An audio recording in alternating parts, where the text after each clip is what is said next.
आजू जनकपुर में बारवा बड़ी सुहावन लागे। आजू जनकपुर में बारवा बड़ी सुहावन लागे। सीता की चढ़ेला हरदिया मन भावन लागे।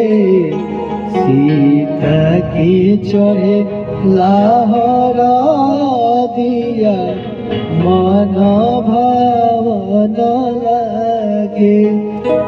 हरे हरे बांसवा पटवले जनक बाबा मन में सुनना माई के बाजेला आनंद बाजा।